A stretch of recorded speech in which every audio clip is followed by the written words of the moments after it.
안녕하십니까. 암호화폐 정보를 전달해드리는 닥터 비트맨입니다. 주말의 마지막 일요일도 슬슬 마무리되고 있습니다. 어떻게 오늘 하루 잘 보내셨나요? 오늘은 하루 종일 무더위를 식혀줄 비가 안 내렸습니다. 개인적으로 비 오는 날씨를 싫어하지는 않는데 내일이면 또 여지없이 월요일이 찾아오게 되죠. 오늘 남은 시간도 잘 마무리하시길 바라면서 일요일의 마무리는 지난 일주일간 나왔던 소식들 전반적으로 다시 살펴보는 시간을 가져보도록 하겠습니다.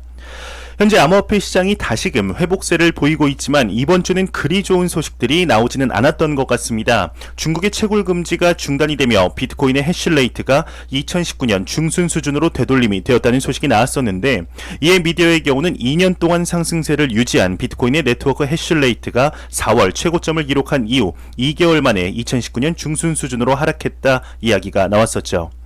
해시레이트가 하락했다는 것이 비트코인의 채굴에 참여하는 채굴자들이 줄어들었다는 것을 의미하게 됩니다. 최근 중국의 채굴 금지 기조와 이란의 채굴기 문제가 주요 원인으로 보고 있습니다. 이뿐 아니라 중국에서 계속해서 암호화폐 산업을 죽이려는 움직임들이 유달리 많이 나왔었습니다. 중국의 OK코인 거래소의 경우는 베이징 법인 말소를 신청한 것으로 나타났었습니다. 더 이상 버티지 못하고 폐쇄하겠다라는 것인데, 이뿐만이 아니라 중국의 가장 오래된 거래소가 있습니다. 중국의 가장 오랫동안 운영되던 거래소인 BTC 차이나의 경우도 최근 중국의 반암호화폐적인 단속에 따라 끝내 비트코인의 사업을 접었다 이야기가 나온 것이죠. 이러한 중국의 기조뿐 아니라 암호화폐 시장 전반적으로도 그리 좋지 않은 이야기들이 나왔던 것이 사실인데요. 한 데이터에 따르면 비트코인과 이더리움의 관련 보유 상품이 전반적으로 감소를 했다는 소식과 더불어 특히 기관 투자자들의 관심도가 줄어들고 있다는 이야기가 연이어서 나왔습니다. 암호화폐 분석업체인 글래스노드의 경우도 비트코인의 수요가 감소하고 있는 추세이다 이야기를 했는데, 이에 관한 내용은 글로벌 투자은행인 JP모건 측에서도 나왔었습니다. JP모건의 한 전략가의 경우는 CNBC와의 인터뷰를 통해 암호화폐 시장의 조정으로 기관들의 관심이 멀어졌다. 이뿐만 아니라 일부 기관 투자자들은 부정적인 태도로까지 전환이 되었다 언급을 했었습니다.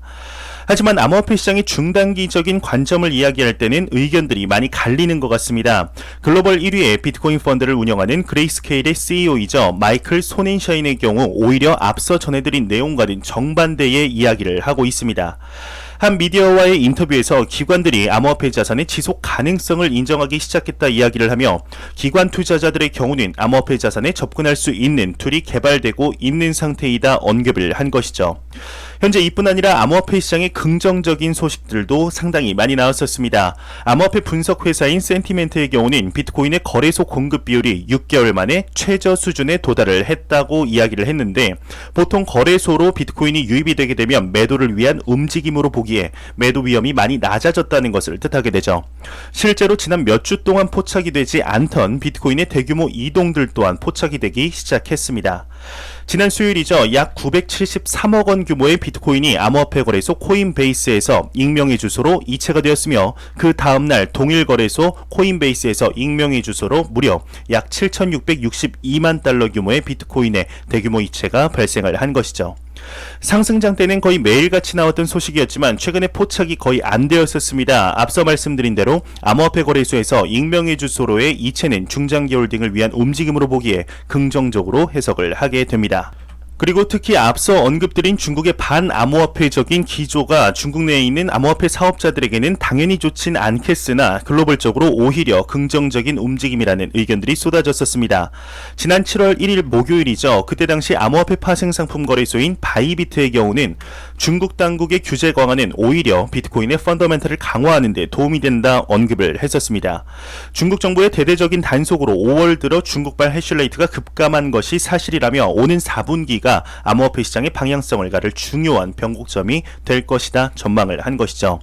그 다음 날인 7월 2일 갤럭시 디지털의 창업자이죠. 마이클 노보그라츠의 경우도 비슷한 언급을 했었습니다. 마이크 노보그라츠의 경우는 블룸버그와의 한 인터뷰에서 비트코인은 중국 당국의 채굴 금지 조치에도 여전히 존재하며 지금껏 다양한 방법으로 생존해왔다. 채굴자들이 중국을 떠나는 건 생태계에 긍정적으로 작용할 수 있다 이야기를 했다고 합니다. 이런 기조가 현재 팽배하고 있는 상황 속 중국의 채굴 금지에 웃고 있는 사람들은 과연 누구일까요? 당연히 직접적인 채굴 사업을 하는 기관들이 아닐까 생각이 드는데요.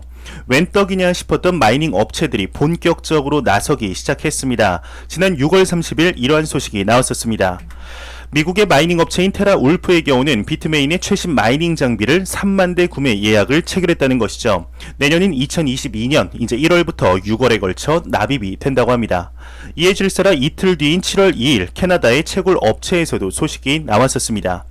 캐나다의 채굴 업체인 HUT 에잇의 경우는 하나 500억 원 상당의 채굴기를 구입했다는 것인데 캐나다의 업체는 비트메인의 제품이 아닌 홍콩의 신형 채굴기를 구입했다고 합니다. 이에 현재는 하루 평균 6.5에서 7.5BTC를 채굴하고 있지만 신형 채굴기가 확충이 되게 된다면 하루 14에서 16BTC를 채굴할 수 있다고 하는데요. 이를 하나로 치면 대략 1BTC당 이제 4천만 원으로 보았을 때 하루 5억 6천에서 6억 4천만 원을 벌 수 있다는 것이죠. 그냥 단순 계산으로 딱 100일 정도 돌리면 기계값을 뽑아낼 수 있다는 건데 사이즈가 정말 어마어마한 것 같습니다.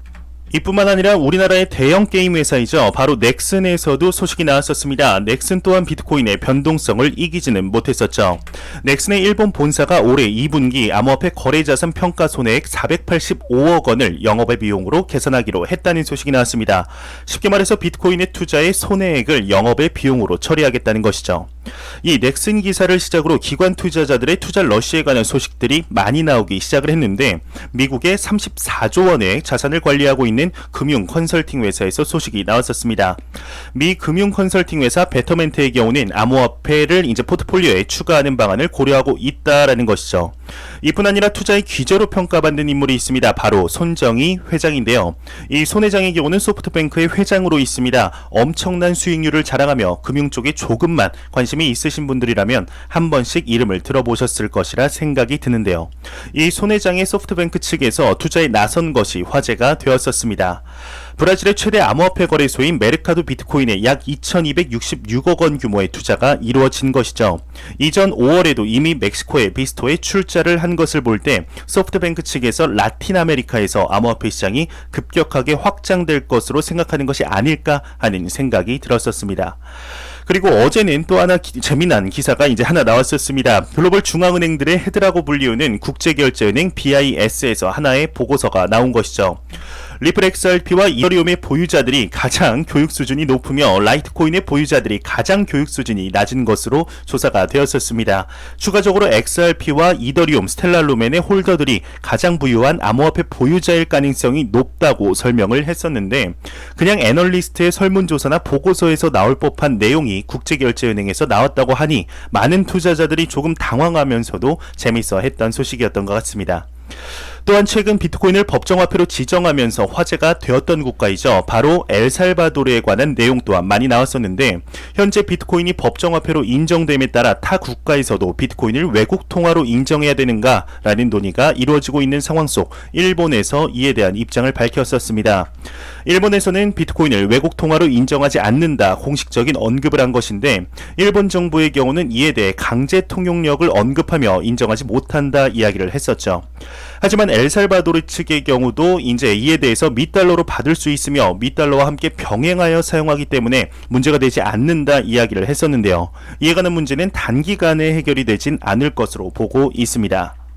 추가적으로 현재 비트코인의 법정화폐와 관련하여서는 국제통화기금 IMF 측에서는 엘살바도르의 화폐 소식은 법적인 문제를 야기한다 언급을 하며 그리 긍정적으로 보진 않았었습니다.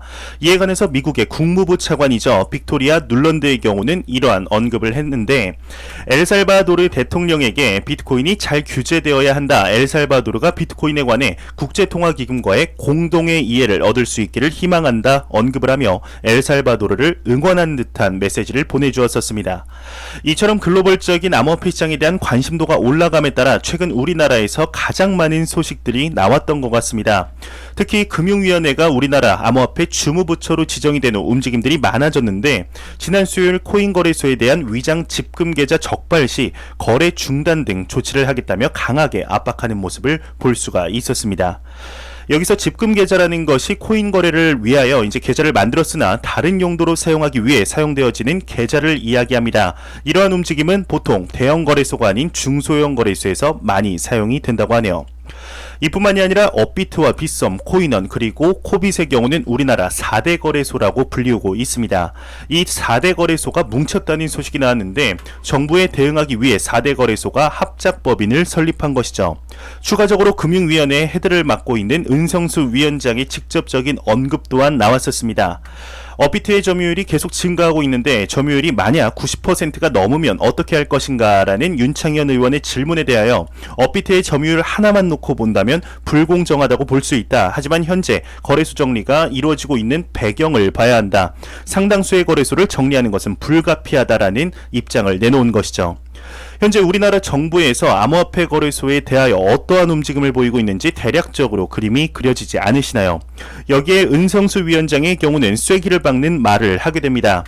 코인 자금 세탁의 1차 책임은 은행에 있다 언급을 한 것이죠. 이는 지난 6월 18일 은행연합회장인 김광수 회장의 코인 거래소에 대한 은행의 평가에 대하여 책임을 물으면 안 된다라는 이야기에 전면으로 반박하고 있다고밖에 볼 수가 없습니다. 현재 이러한 움직임이 하나의 큰 그림으로밖에 모여지지 않습니다. 바로 거래소 인가제를 위한 움직임이죠. 거래소 인가제라는 것을 중심으로 두고 위의 이야기들을 보게 된다면 이해가 되기 시작하는데요. 이 인가제라는 것이 이제 대형 거래소 3곳에서 4곳만 두고 나머지 거래소들은 모조리 문을 닫게 하는 것입니다. 현재 4대 거래소를 제외한 나머지 거래소는 충족시킬 수 없는 조건들을 만들어 놓으며 거래소 운영의 핵심인 실명 계좌의 문을 은성수 위원장의 경우는 잘못되면 은행 책임이다 이야기를 하면서 쉽사리 은행 계좌를 틀 수 없게 만들어 놓은 상태입니다.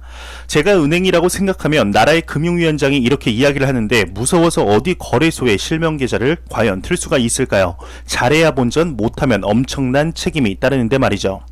그래서 말씀드렸던 것이 혹시나 중소형 거래소에 투자를 하고 계신 분들의 경우는 대형 거래소로 옮기는 게 좋지 않을까 싶었던 의견을 말씀드렸던 게 생각이 납니다. 머지않은 미래에 이에 관한 소식이 나올 것으로 예상이 되네요. 참 이번 주에 이런저런 소식들이 많이 나왔던 것 같습니다. 현재 암호화폐 시장의 변동성에 혹시나 일희일비하시는 분들이 계시다면 절대로 지금의 단기적인 변동성은 신경 쓰지 않으셔도 된다 말씀드리고 싶습니다.